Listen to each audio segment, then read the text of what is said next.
রোজার সময় দীর্ঘক্ষণ না খেয়ে থাকার কারণে শরীরের শক্তির ঘাটতি পূরণ করতে সঠিক খাবার নির্বাচন করা খুবই গুরুত্বপূর্ণ।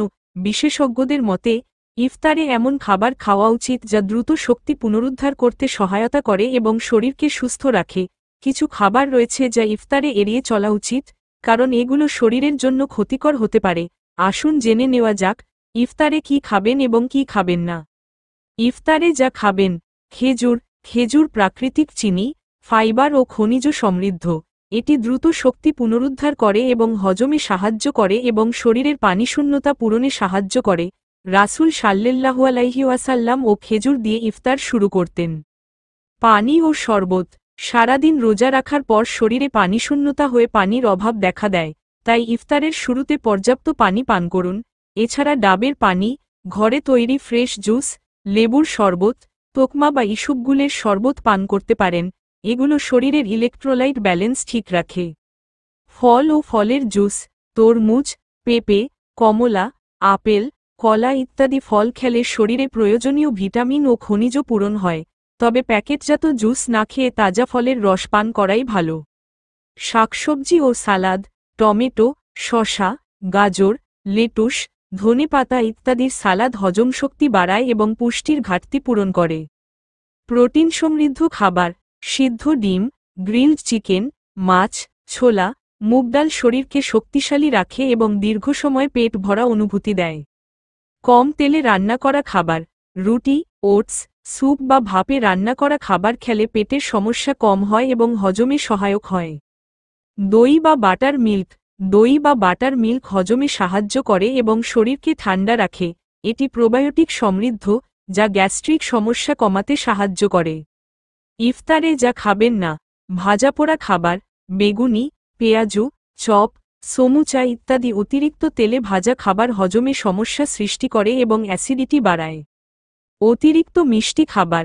সন্দেশ, জিলাপি, রসগোল্লা ইত্যাদি অতিরিক্ত চিনি সমৃদ্ধ খাবার রক্তে শর্করার পরিমাণ বাড়িয়ে দেয় এবং ক্লান্তি সৃষ্টি করতে পারে। Carbonated drinks. কোলা বা অন্য কোনো ফিজি ড্রিঙ্কস পান করলে তা পেট ফাঁপা ও গ্যাসের সমস্যা সৃষ্টি করতে পারে। অতিরিক্ত চা বা কফি। চা, কফি বা এনার্জি ড্রিঙ্কস ইফতারে এড়িয়ে চলুন। এগুলো শরীরে পানিশূন্যতা বাড়ায় এবং ঘুমের ব্যাঘাত ঘটাতে পারে। অতিরিক্ত ঝাল ও মশলাযুক্ত খাবার। ঝাল, অতিরিক্ত মশলা ও ভাজাপোড়া খাবার গ্যাস্ট্রিক, বুকজ্বালা ও হজমের সমস্যা সৃষ্টি করতে পারে। প্রক্রিয়াজাত খাবার। প্রক্রিয়াজাত খাবার যেমন ফ্রোজেন ফুড, ক্যান্ড ফুড ইত্যাদি ইফতারে না খাওয়াই ভালো। এগুলোতে প্রিজারভেটিভ এবং অতিরিক্ত সোডিয়াম থাকে, যা স্বাস্থ্যের জন্য ক্ষতিকর। স্বাস্থ্যকর ও পুষ্টিকর ইফতার মেনু। মেনু 1, সাধারণ স্বাস্থ্যকর ইফতার। খেজুর 3টি, পানি 1 থেকে 2 গ্লাস, লেবু শরবত বা ডাবের পানি 1 গ্লাস। তরমুজ, আপেল, কমলা, পেঁপে ইত্যাদি ফল 1 বাটি। সবজি সালাদ, শসা, গাজর, টমেটো, লেটুস। সিদ্ধ ডিম 1টি, ভাপা বা গ্রিলড মুরগি বা মাছ 1 টুকরো। ছোলা, ডাল বা মুগ ডাল স্যুপ 1 বাটি। দই বা বাটার মিল্ক 1 বাটি। মেনু 2, ওজন নিয়ন্ত্রণকারী ইফতার। খেজুর 2টি, ডাবের পানি বা তোকমা শরবত 1 গ্লাস। শসা, টমেটো ও ধনেপাতা মিশ্রিত সালাদ 1 বাটি। গ্রিলড ফিশ বা চিকেন 1 টুকরো।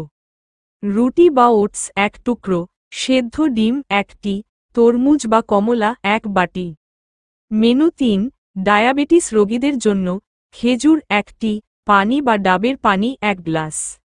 লেবু তোকমার শরবত, চিনি ছাড়া 1 গ্লাস। সবজি সালাদ, কম মিষ্টি সবজি 1 বাটি।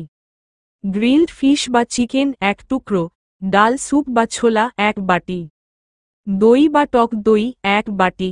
মেনু 4, শক্তি বৃদ্ধির জন্য বিশেষ ইফতার। খেজুর 3টি, লেবু তোকমার শরবত বা ডাবের পানি 1 গ্লাস। মিক্সড ফল, আপেল, পেঁপে, কলা, কমলা 1 বাটি। মুরগির স্যুপ বা মুগ ডাল স্যুপ 1 বাটি। সবজি সালাদ 1 বাটি। ভাজা বাদাম বা আখরোট বা কাঠবাদাম 3 থেকে 4টি। রুটি বা ওটস 1 টুকরো। ইফতার পরামর্শ: ধীরে ধীরে খাওয়া শুরু করুন। খেজুর দিয়ে ইফতার করুন। বেশি পানি বা ঠান্ডা পানীয় একবারে পান করবেন না। ভাজাপোড়া ও অতিরিক্ত চিনিযুক্ত খাবার বা পানীয় এড়িয়ে চলুন। ভারী খাবার ইফতারের পর ধীরে ধীরে খান। প্রোটিন ও ফাইবারযুক্ত খাবার বেশি রাখুন। এই নিয়ম মেনে চললে ইফতার স্বাস্থ্যকর হবে এবং শরীর ভালো থাকবে। স্বাস্থ্য বিশেষজ্ঞরা বলেন, ইফতারে ভারী খাবার না খেয়ে ধীরে ধীরে খাওয়া উচিত, যাতে হজম ভালো হয় এবং শরীরের ওপর চাপ না পড়ে। আপনার ইফতার হোক সুস্থ ও পুষ্টিকর।